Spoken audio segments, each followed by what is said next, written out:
Finally found you. Meet me halfway. Words that had no clear meaning, written carefully on a note stuck to my car that, for some reason, felt like ice water running down my back after having just seen the shadow of whomever that was watching me from across the road.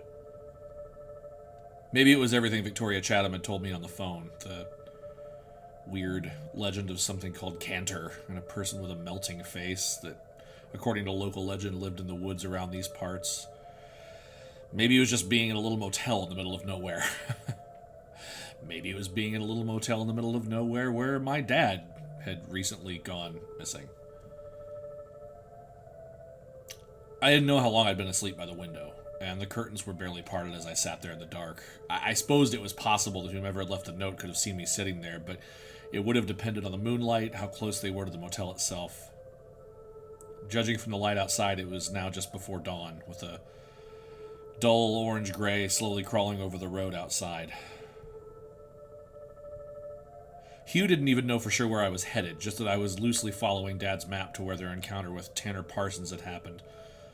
I took out the map and thumbed through the paper-clipped pages, the blow-ups and sketches of zoomed-in areas that weren't detailed enough on the larger version. There was a whole series of town maps, some of them printed, some of them homemade, Chancellor being one of them. I called Hugh, and he answered, sounding groggy and hungover. "What's going on, Paulie?" he said, attempting to be cheerful. "So, I talked to a woman who sort of knew Rich," I said, "and I'm wondering if you know who she is. Her name is Victoria Chatham. Her family owned a motel outside of Macomb where maybe you guys both used to stay." He considered. "Name doesn't ring a bell, but we did used to hit a lot of little roadside family-owned places along the routes. So yeah, I mean, your story probably checks." "Did he have a partner?" I asked. "Besides you? I mean, anyone he would have traveled with?" Hugh mulled the question over for a few seconds, and I could hear water running on the other end of the phone, then a toilet flushing.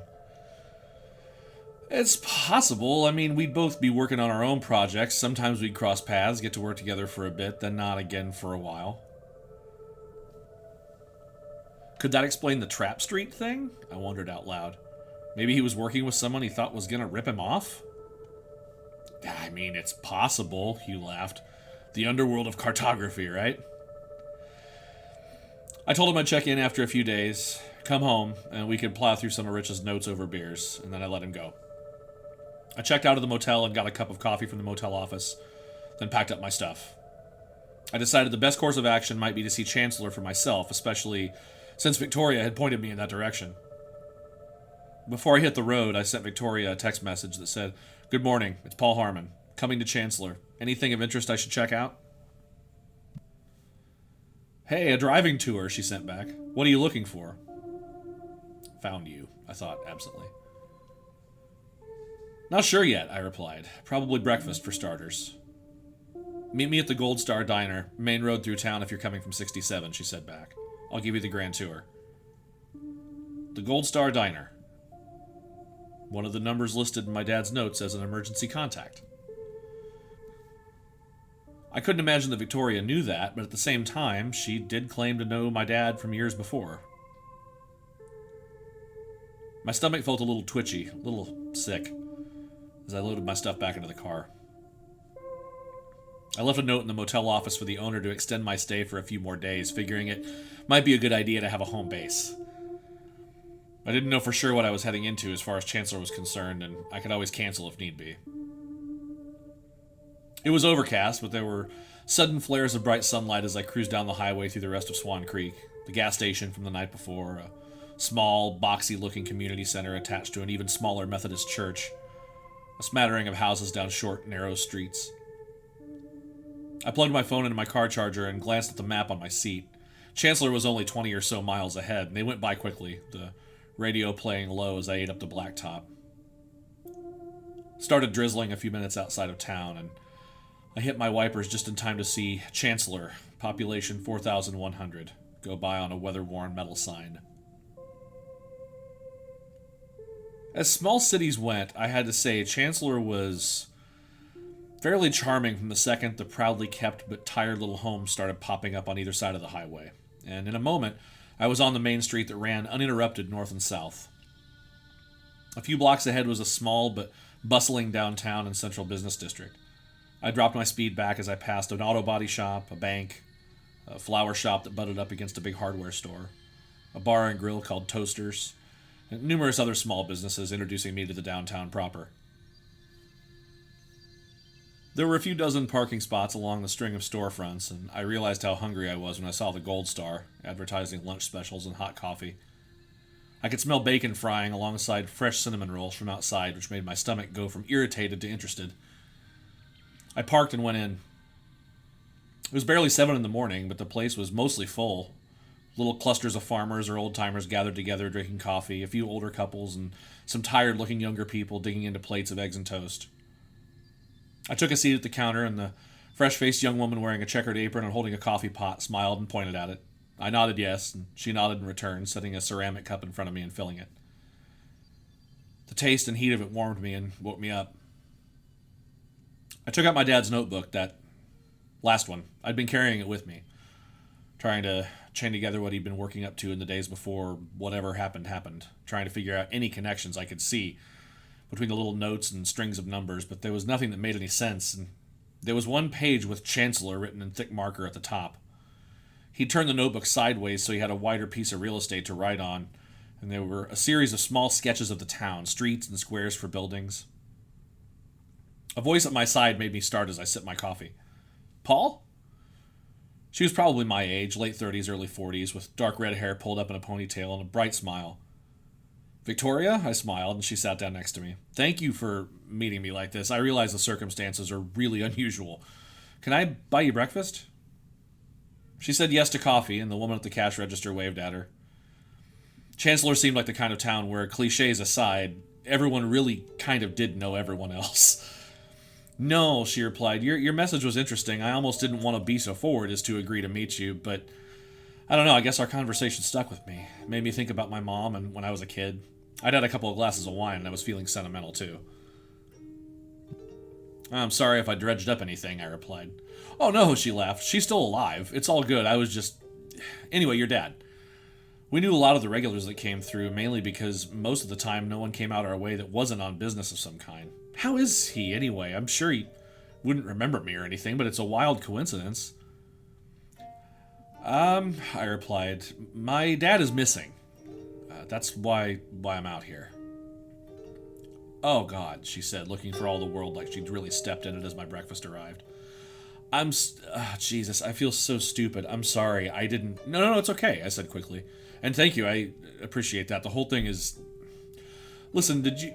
I don't want to be weird, but after we talked on the phone yesterday, did you leave a note on my car this morning at my motel? No, she said. I mean, I didn't even know where you were last night. You never mentioned it. Why? Oh, yeah, no, I don't even know why I asked. It's nothing. Or nothing I can figure out right now, at the least. Well, don't say it's nothing, she replied. Someone leaving a note on your car is obviously something, even if it's just to call someone's insurance company. Yeah, no, it's not nothing, I guess. I don't know what it is. Anyway, maybe a mistake, I replied. Listen, do you know anyone who works here, like, really well? My dad had the number for this place in one of his notebooks, and until you texted me, I didn't know where it was. Now I'm thinking he must have been here at least semi-regularly if he had their number. Hold on, she said, flagging the waitress who brought the coffee. The place was alive now, with laughter and loud conversation, and I saw Vicky lean in, saw her ask about Richard Harmon, and when I held out the picture on my phone, the waitress nodded. Yeah, the waitress replied, I know that guy. He comes through every couple of weeks, has a piece of pie or sometimes ice cream, coffee, always sits right over there, usually writing in a little notebook. A wave of something like excitement combined with nausea rippled through me. I leaned in. Listen, this is really important. When was the last time? Can you remember? She bit her lip, thought about it for a second, and shook her head. It has been a while, she said. Spring, at least? Crap, I thought. That lined up with his having last been here a few weeks, if not months, before he went missing. Listen, thank you, I said. Do you know if he would have had any friends working here, or any friends in town? Someone he might have talked to on a regular basis? Not that I know of, she replied, but I could sure ask. I told her I'd appreciate that, and she smiled and hustled back toward the kitchen, where an order of about a dozen plates had just landed in the window. Busy place, I said. Chancellor seems nice. That's easy when you're one of the only games in town, Vicky replied, sipping her coffee. Washington family's owned it since the 60s, and the food is actually really good, so that helps. And yeah, it's fine. It's kind of nice knowing what to expect every day, you know? I can imagine, I said. She told me a little about her history while I ate my eggs and bacon, how her dad had died of esophageal cancer about 10 years ago, how hard it had been for him to give up the little motel, which had been on its last legs for decades. We talked about Chancellor and Galesburg and how both towns were representative of a different time in many ways, when manufacturing and blue-collar work had more of a foothold in the Midwest.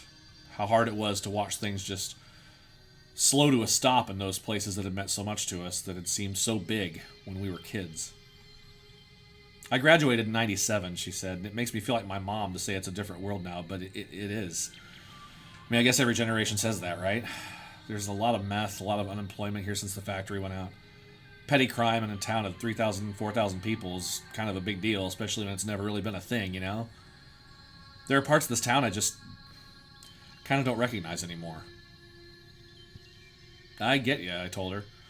The same thing happened to Galesburg when the Maytag plant went out, just crippled the place for a long time. I don't know that it's ever fully recovered. I hope it does. I'd say it's not where I grew up, but then again, when you're a kid, I don't know. You're not aware of some things that are right in front of you, maybe, right? I graduated in 95. I went to college in Chicago and never left, but I guess it is what it is. Not to change the subject, I said, after our conversation had slowed a little and I'd finished eating. But this other guy you used to see my dad with, do you remember anything else about him at all? No, and I thought about it after we talked, she said. He was, like I said, skinnier than he was heavy, very round face, pretty normal looking. He always wore a black hat, like a flat one, like in old movies, the cab driver style. He just had this look, just a sad kind of look. I don't think I ever exchanged 2 words with him. Your dad would typically come in and speak to my parents, thank them, pay with a credit card, ask for the receipts for work. He'd tell me to stay safe. I remember that specifically. I'd be sitting outside and reading, and he'd say, "Stay safe, kiddo, and keep an eye out for the mad woman." I asked her what that meant. The mad woman? The mad woman in the attic? She replied. Jane Eyre. Pivotal plot point and all. Anyway, that guy would just wait outside. He would almost never come in. Come to think of it, I don't think he ever did come in. Sometimes he'd be walking back and forth out by the road like he was waiting for something. Do you think this guy knows something about your dad? I told her I didn't know, and even though I realized that the person she was describing sounded a lot like the man I'd met at the bus stop. I thought about it for a second, then went ahead and told her that my dad thought he might have seen Tanner the night she went missing. It's a lot, I said, and probably not the best topic with an earshot of people eating. Then talk quietly, she replied. Given everything that's been going on around here the last week, I think I'm ready for a diversion. I asked her what she meant, and she nodded toward the counter. The donation jar? By the register? You didn't see it? No, I replied. What's going on? Margaret Summers, 14-year-old girl, went missing last week, she replied. Her parents are really bad off. They live out near Sutter Place. They're trying to raise money to hire a private investigator from Peoria to look into it. Sutter Place? I replied. Not so great part of town, she said. Trailer park, a lot of petty crime, regular drug busts. She went out to hang with her friends. They all went their separate ways. She never came home. I had her in class last year. I teach middle school. It's not a good situation. We made a little more small talk. She told me about some of the kids in her class, about living in Chancellor. She tried to pick up the check, but I declined, insisting that I buy her coffee since she was good enough to come meet me. I asked her if there was a public library, and she gave me directions. I told her I was hoping to find police reports, old newspapers, anything that might shed some light, however minimal, on the Tanner Parsons incident. She said if I hit a wall, I should give her a call, that she'd just be grading papers and watching true crime docs on Netflix. Chancellor's library was a surprisingly modern-looking building. Lots of glass and light colors, and it had an inviting air. I lingered in the doorway for a second and tried to match it against Rich's notebook map, but he didn't even have it on there. Score one for the kid, I thought to myself. There were a variety of community and educational programs advertised throughout the circulation area as I waited for the librarian to finish up helping an elderly man locate newspapers. There was a bake sale coming up, the pride of the heartland, an honest-to-God bake sale, and a clothing drive was being organized in anticipation of winter a couple months down the road. It's never too early to show your warmth, a banner read, with a photo of a child handing another child a coat. A sign near the children's reading area advertised the Chancellor Municipal Library's Seekers Club, which seemed to be a summer reading program for kids that offered short stories read over the phone, appropriately called Storyphone, with clues in each one to help solve a riddle about reading, and there were fancy-looking little handouts with a checklist of popular children's titles. It was the kind of thing I knew my son would have eaten up. He took after me as an avid reader. The whole scene really took me back to my own childhood. The librarian was a cheerful older woman in her late 60s who led me to digital versions of the McDonough Times from Macomb, the Quincy Register, and a local paper from Chancellor called the Barn Owl, which had gone out of print in the mid-'80s, mostly a resource for local farmers. She pulled out a few oversized hardcover binders that covered the period from 1963 to 1987, then splayed them out on the table in front of me, reminding me that I wasn't to have open drinks around them or anything like that. When I asked for everything she had on the Margaret Summers disappearance, she stiffened a little, and I could tell I'd pressed on a fresh wound. She brought me a current copy of the Quincy Register, which featured Margaret and her family on the front page. I decided to start at the beginning. I spent several hours perusing stories that only those in McDonough or Hancock or Baldwin County could fully care about. Local politics, auto accidents, the occasional spelling bee, student art fairs, grand openings for some humble new business. This was life in the quieter corners of America. This was life as far as the eye could see while I was out there on the highway. That was all rich. My dad got into his job because he loved exploring. He loved people. He once told me that making maps meant that in some way he was validating the lives of the people who lived in these little areas. That at some point it might mean that Mr. and Mrs. Joe Blow took a detour off the regular track and had dinner in some little diner or stayed in a little hotel that really depended on that business. In a 1974 edition of the Barn Owl, there was a sidebar about something called the first annual Rudder Mill Festival, so named as was the original highway through Chancellor that helped develop farming trade routes in the area, and how it had finally gotten the city permit to take place in June of that year. The article mentioned that it had historically been an informal celebration of a successful agricultural season for several decades, a farmer's market, local crafts, that sort of thing. 3 days of local music, all of it either croony, easy pop, or religious, with a small fair and local artists and artisans selling things. It was not unlike many festivals throughout the Midwest celebrating local talent and businesses, and it made me smile. It occurred to me how many summers I'd walked through Galesburg's Railroad Days festival with my parents and friends, eating funnel cakes and hot dogs and riding tilt-a-whirls. Among the festival organizers, noted as a point of contact, was a Marion Parsons. I might have let that go entirely if not for the fact that there was a battered edition of that same paper from June, the headline of which read, "First Annual Rudder Mill Festival Ends in Tragedy," but the paper itself was all but destroyed by what appeared to be water damage. A paperclip note at the top indicated that the printing company where the Barn Owl had been reproduced flooded that week, halting production almost entirely and nearly destroying that week's edition. I could make out a shot of floats in a parade, but that was about it. Later, in a 1982 issue of the Quincy Register, there was a short blurb indicating the return of Chancellor's Rudder Mill Festival, but nothing else that I could see. I made a note to ask Vicky about it, then continued perusing the papers. There were a number of articles in the Quincy Register written by the one and only Gina Burns, including the front page article from the previous Friday, the headline of which attacked me. "Chancellor Girl Missing," it read, and just under it, "Community on alert as Margaret Summers, 14, vanishes from park." It was your basic fact pattern article. She hadn't come home, her friends hadn't seen anything weird, and so on. But at the end, there was a single sentence that stood out to me. "Summers is the 17th child to go missing in the Chancellor area since the disappearance of 17-year-old Tanner Parsons in December of 1973. I took some photos with my phone, made photocopies of all the articles, stuffed everything into my fresh copy of the Quincy Register, and found myself back outside just after lunchtime, and while I was vaguely hungry, I decided to have a look around town. I filled my car up with gas and bought some M&Ms and a Coke. Then I set to cruising the streets of Chancellor, like a gawping tourist, stopping to take the occasional picture with my phone. Chancellor had a kind of insular charm. It felt like the kind of place where people were born, lived, and died without going much farther than nearby Macomb or Galesburg. I suppose there was nothing wrong with that. It happened in thousands of towns across the country and always had. There were a couple of coffee shops and a family restaurant, the chain restaurants having mostly avoided it from what I could see, given that Macomb was only about 30 minutes away, and that was a university town, so of course that'd be the place to franchise out.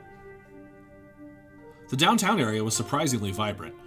In addition to the Gold Star, there were some offices, dentist, insurance, that sort of thing. A 4-story apartment building called the Calgary, a couple of bars, a rundown movie theater advertising a 2-year-old Star Wars movie, and a few other curiosities like a quilt shop, an old hobby shop that had model trains and gag gifts in the window, fake dog poop, hand buzzers, that kind of thing. And a florist called Budding Artists that offered art lessons in addition to, quote, arrangements that'll make her say I do again. There was a dollar store, more than a couple of auto parts and farm stores. I saw Sutter Place, the depressed little trailer court that Vicky had mentioned, and it was every bit as depressing as I'd imagined. Its signage and fences rusted to nearly total disrepair. A couple of rough-looking dogs, likely pets, play fighting in the middle of the gravel drive that wound from front to back. 24 or so trailers in various states of architectural exhaustion were lined up at a 45-degree angle along both sides of the drive. A shirtless man dozed in a lawn chair outside one, while a woman who wore age well beyond her years sat on a stoop, smoking, watching a child of 2 or 3 play with some Legos in a mud puddle. The rougher areas that Vicky had alluded to were certainly there, but they seemed to be isolated to clusters of poorly maintained homes where residents sat outside in various states of undress. Chancellor was undeniably stricken with the kind of poverty that accompanied unemployment, like just about every other blue-collar town in America, but it was not without bright spots. There was a massive park called Sunset that featured a ball diamond and some bleachers, a metal concession stand shuttered and standing watch over the vacant field. The local hospital and Chancellor's only grocery store and a community theater were situated along a curving road that eventually led out of town to the east. I passed a Vietnamese cafe, a locksmith, another pizza place, a daycare center, 2 liquor stores, a dingy-looking comic book store that looked like it was on its last legs, a pawn shop, a memorial to lives lost in the Korean War, and pockets of 2 or 3 dozen houses here and there that added up to more in terms of population than one might have thought when driving down Main Street.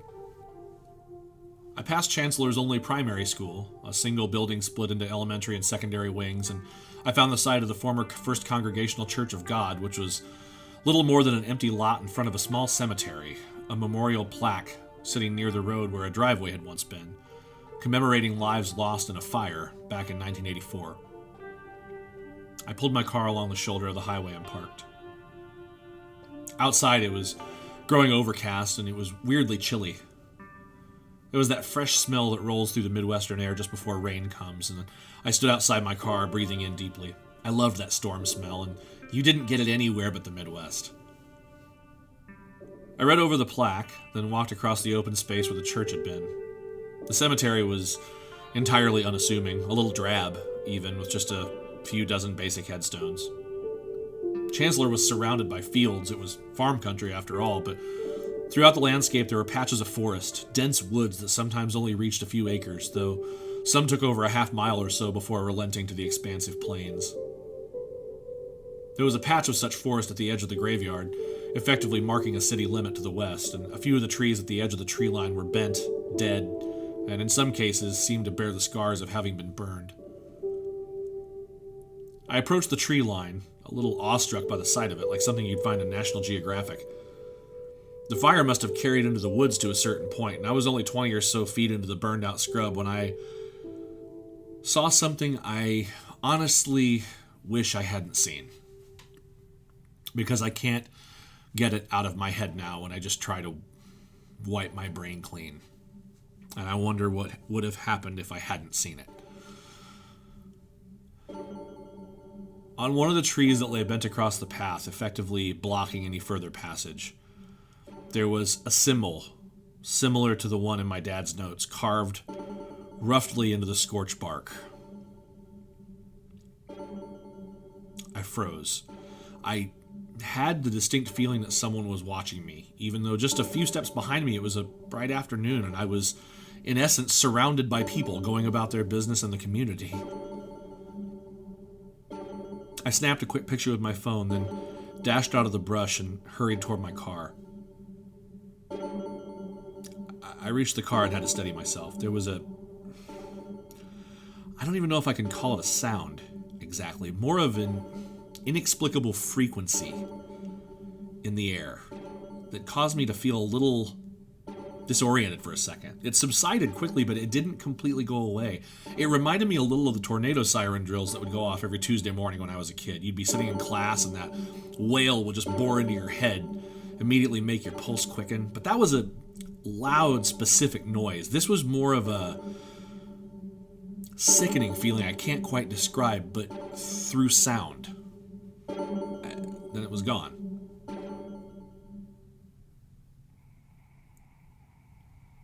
Pausing there at the car, that's when I noticed something else that I might have missed had I not just been looking at my dad's sketch maps of the town before pulling over.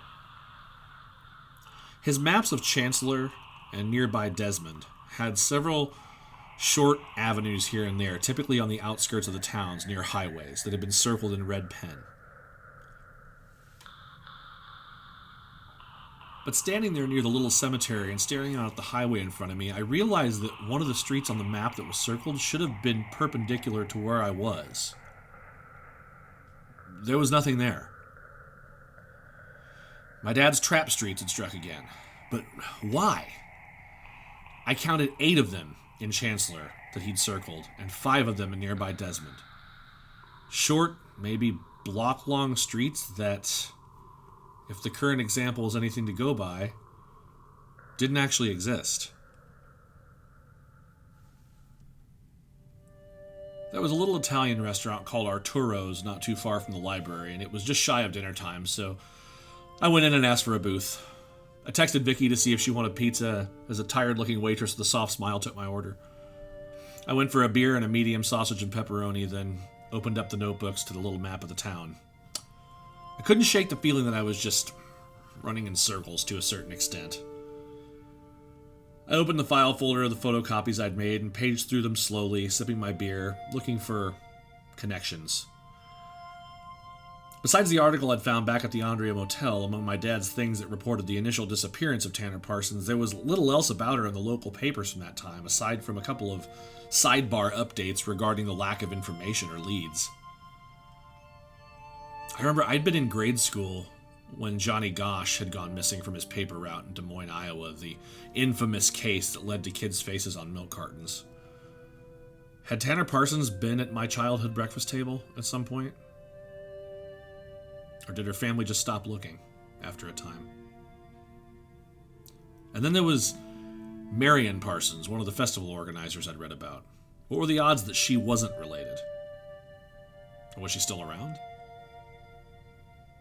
A little early for dinner, but I'll take it, I heard someone say behind me, and Victoria slid into the booth with a smile. How was the library? I told her some of what I'd found, and I asked about Marion Parsons. She said that Marion had been a teacher back in the 60s and 70s, and she was, in fact, Tanner's mother, and that she'd retired, basically gone off the grid, sometime in the 90s. My pizza came, and Victoria ordered a small for herself with just mushrooms, along with a couple of beers. Did she die, or move, or what? I asked. Wouldn't people in a town this small know if someone just wasn't around anymore? It depends on who you're talking about, she said. A lot of people around here keep to themselves. You still have a lot of farmers, families who live in the country. I mean, don't get me wrong. We have fairs and parades and your typical all-American shit, but to my understanding, the Parsons family kept to themselves a lot, and there just aren't any of them around anymore to speak of, I don't think. They were out in the north end of town off the highway.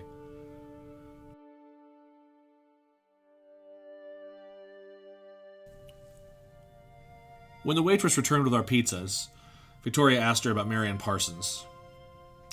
Natalie was her name, and she said that what she could remember, Marion had indeed retired in the 90s, working occasionally as a file clerk for a local real estate attorney for a while, and quite active in her church until she passed away sometime around 2000. Sorry, Victoria replied, digging into a slice of pizza. I know it's probably not helpful. Well, it's not helpful, I shrugged. Is there anyone else that could have been related?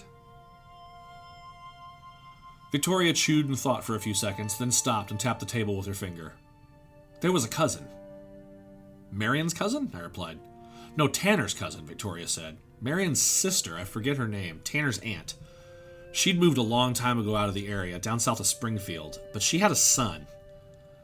If it's who I'm thinking of, they had sort of a falling out and he moved back up here in the mid-90s, I think. He came back to help Marion when she was getting up there. I want to say he was maybe living with her at the time.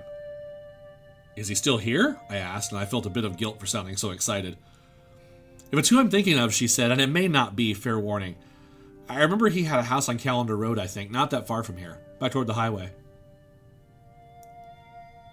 Having Vicky there helped make each new piece of information seem a little less ominous, or maybe I was just lonely being out there with no direction beyond my dad's notebooks and my own growing collection of questions. Maybe having pizza in a small-town pizzeria took me back to when I was a kid, and my grandparents would take me out for pizza on Friday nights. Regardless, there was a homey quality to the environment that was really growing on me. After finishing up our pizzas, we cruised slowly through the downtown, and occasionally Victoria would wave at someone who would wave back and smile at me, though they didn't really know me from any other stranger. Not the kind of place I imagine that usually worried about its children vanishing into the night. Nice place, I remarked as we drove slowly down a side street. It's okay as little towns go, she nodded. There's an old car show a few miles south in Desmond on Friday nights. When they'd come through here down this highway, on the way there, every Friday afternoon, it was when I'd be coming home from school. It was cool. Do you happen to remember the Rudder Mill Festival when you were a kid? I asked. Oh yeah, she exclaimed. They used to do it every year, I think from when I was maybe 4 or so to when I was, 7 or 8. I think that was the last one. And you went? I said, following her directions as she pointed toward a left turn. Yeah, she said, looking out the window. It was really fun. I remember going with my family. The first one in 1974, do you know what happened there? I asked. I think there was an accident or something. Someone fell off a homemade float and died or something like that, but I don't know for sure, she said. They stopped doing it for a long time. They brought it back a few years later, then they stopped again, I believe in 84. Why'd they stop that time? I said. Vicky got very quiet, then perked up and seemed a bit relieved when she was able to change the subject for whatever reason. This is it, she said. We pulled up to a 2-story home that in many places would be considered a mansion, but here it felt natural, just a product of time gone by.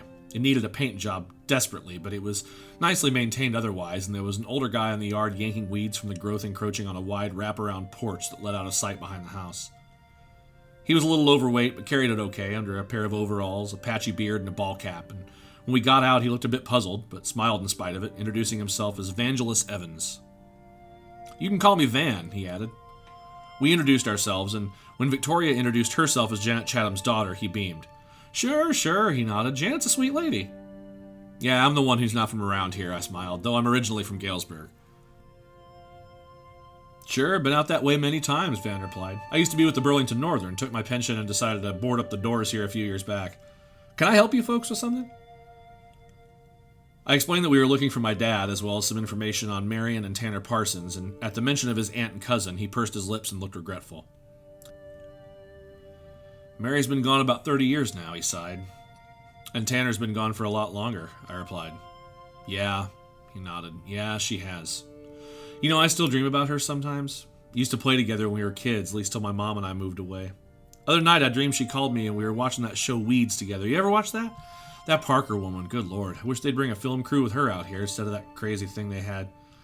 He chuckled and a sudden thunderclap split the sky overhead, sending a chattering flock of birds from the copse of woods behind Van's house, which sat right at the edge of the town limits on the southwest side. He looked up at a sky streaked with patchy clouds and frowned. Damn it, he grunted. I was hoping to get this yard mess taken care of before it opened up again. It's been raining like a son of a bitch, pardon me. Aunt Marion used to say nothing blooms in winter, so you gotta make the most of every season. You folks want a cup of coffee or something? On the inside, Van's house was modest, neatly organized and simply decorated with generic, somewhat dated furnishings. Victoria and I sat at the kitchen table while he prepared a pot of coffee. He set our cups down in front of us before sitting down and leaning forward, elbows on the table, looking either deep in thought or deeply troubled, or both. I opened a picture of my dad on my phone and showed it to him. Have you seen him before around town? I asked. Van studied the photo and shook his head. I don't think so, he said. At least not to talk to him or anything like that. He looks a little like a guy I saw Bill Manning talking to a few months back, but I couldn't say for sure. Bill Manning's our chief of police, Victoria interjected. The police, I said. Oh, great. Okay, well, where were they when you saw them? Well, now again, Van said, sipping his coffee, it may not have been him. I was coming home from Peoria, taking the back way, and Bill had a guy pulled over out by McCann. That's the old glass factory out there. It's been closed a long time. The guy had a sleeping bag on the hood of his car. I got the feeling Bill was maybe searching the guy's car, but that was that. I showed him another picture. Bill's about right, but I didn't really see his face, Van admitted. I couldn't say for sure. He folded his arms against his chest and sat back in his chair. He wore something of a mildly pained expression all the time. I could see that already, and he studied me for a second before speaking again.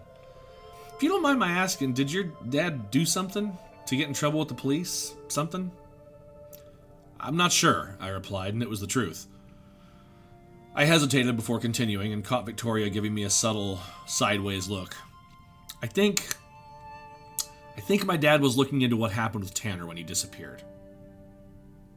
So she goes missing, then he goes missing, Van replied. Well, with a 50-year differential, but yeah, basically, I said. Van clasped his hands together and looked fraught. Hell of a thing, he finally said. I'm so sorry, Paul. It's never an easy thing. Things go sideways with your parents. I've been there myself. My mother, she was a wreck at the end, real mess, and my Aunt Marion, I can't even get into that. When your parents... I get you. I get you. I'm sorry too, I replied. Your Aunt Marion, you took care of her until she died? I did, he said, and the brief, puzzled look on his face told me I'd overplayed my hand. I had no reason to know that unless we'd been talking about his family on our own. Alzheimer's, it's a bastard. She never got over Tanner going away, that's for sure, so maybe it was a combination of things. Who knows? I don't know if you can die of grief, but something happened there. Do you remember Tanner? I asked. Oh, Christ, yes, he replied, as if the question was ridiculous. She was a sweet girl, quiet, I think a little sad. She didn't have a ton of friends, but she was mostly a normal kid, I guess. I'm sorry to dredge this up, I offered, finishing my coffee. Oh, no, he said quickly and smiled. I'm happy to talk about the past. Those were good times. My Aunt Mary and Tanner lived on the other side of town, and this place was my daddy's childhood home, so I got that when my parents passed. Before we moved to Springfield, Tanner used to come over here and we'd play all the time. We were both real little. Tanner used to play out in the little playhouse out back. She'd make us play family. She'd pretend we were married, and she'd make me sit there, drink water out of little cups. He laughed. We didn't have video games and all that back then, had to make our own fun. We chatted a little longer, and the light outside the window shifted as the storm clouds passed, returning the sky to a cloud-spotted dark blue. I noticed on my phone that I had a missed call from a Galesburg number, so we collected ourselves and thanked Van again for his hospitality. He led us out the back door this time to a small flat porch that spanned the length of the house. The acre or so of woods that wrapped around his house and continued north along the town line was a little thinner near the edge of his property, and just inside the trees I noticed a little blue structure. It was, as he'd mentioned, a children's playhouse, only a real one, not the throw-together plastic kind you found at Costco or something. This one had very clearly been built by someone and stood about 6 feet tall. It was painted dark blue and topped with a real shingled roof. That's really interesting, I noted. Did you build that? No, Van replied with a faraway smile. My dad built that when I was about 3 years old. It's weathered the storm, hasn't it? It has, I replied. You mind if I take a look? My grandparents had a playhouse like this when I was a kid. I used to love it. Van looked hesitant for a moment, then forced a smile to his unshaven face. Sure, that'd be fine. It's a neat little get-up. He paused, then interjected. I had to paint it not too long ago, so if there's a smell in there, that's why. We thanked him for his time, and he mentioned that he still had some yard work to do, so he shuffled around the front. Victoria started for the playhouse, and I noticed Van glance over his shoulder once, smiling at me again before walking very slowly out of sight. I don't know how I've never noticed this thing before, Victoria said. Well, unless you're spending your time creeping around your neighbors' yards, I can see how you'd miss it, I replied. The playhouse had a little hinged door with a heart die cut into the wood. Weather had done the little structure quite a bit of damage over the years. and the roof was a mess of sticks and loose brush, but as Van had noted, it had a fresh coat of paint over some deep, jagged grooves in the wood. An animal or something trying to get inside. And it had real shingles. All in all, it was a really impressive piece of carpentry.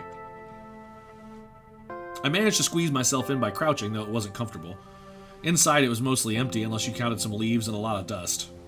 There was a plastic dog bowl in one corner, which made sense since the most obvious use for such a thing after the kids had grown up was probably feeding strays or something.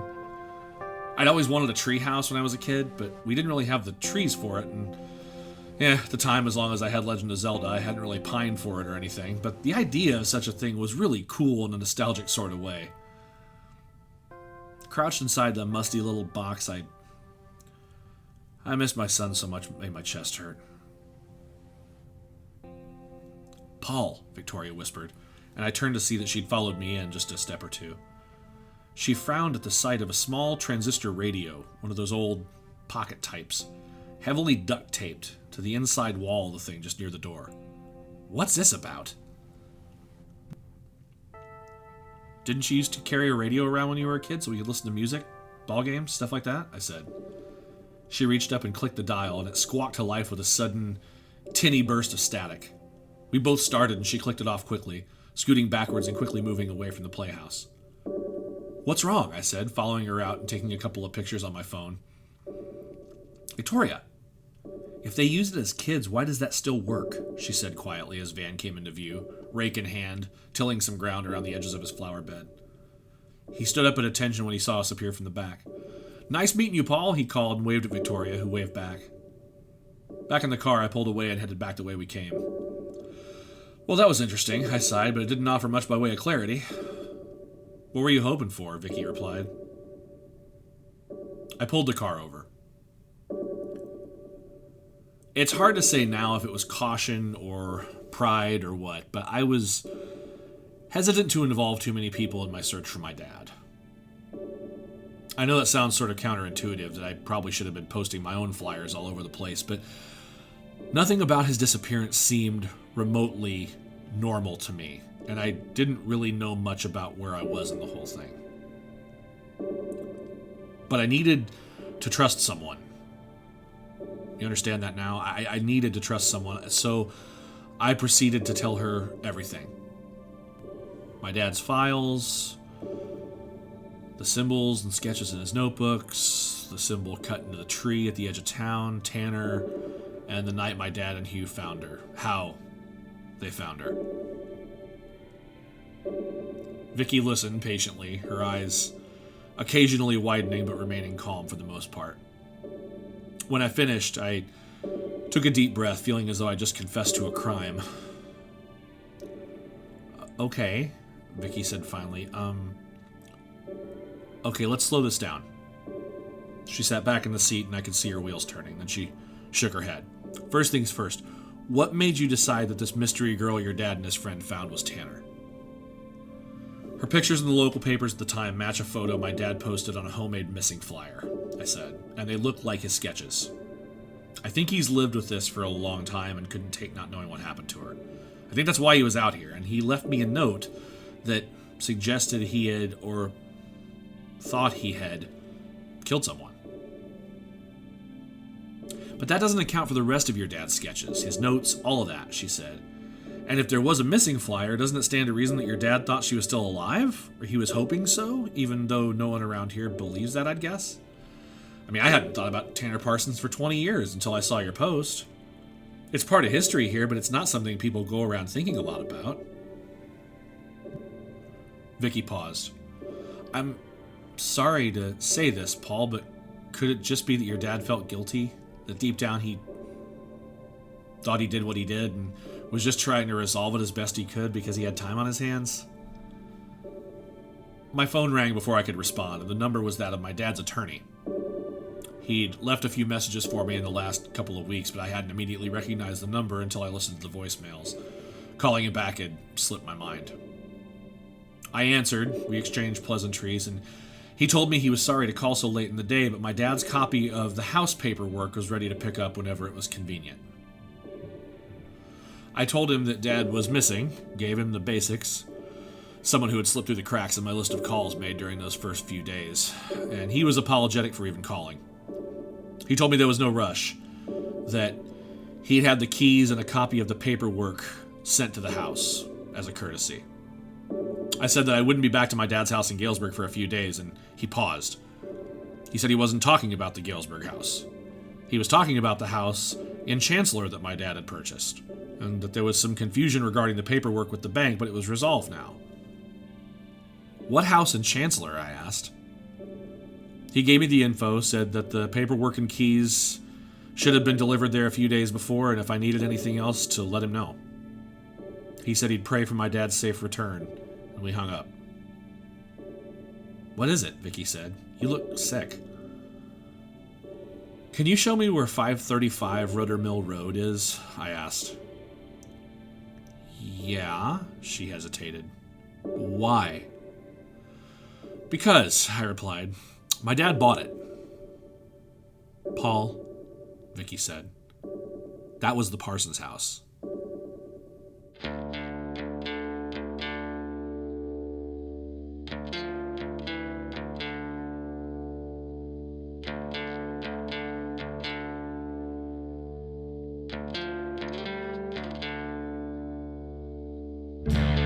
You have been listening to Cicatrix, Episode 3, Nothing Blooms in Winter. Cicatrix is a production of Sensory Eclipse Media, with funding from the estate of Vincent Galt, and has been transcribed and produced by Christopher Bevard. For more information on this and other podcasts from Sensory Eclipse, as well as more information regarding the ongoing mystery of Richard Harmon's disappearance, please visit www.sensoryeclipse.com. Original music and score by the Crone Hex. Check them out at thecronehex.bandcamp.com. Thank you for listening.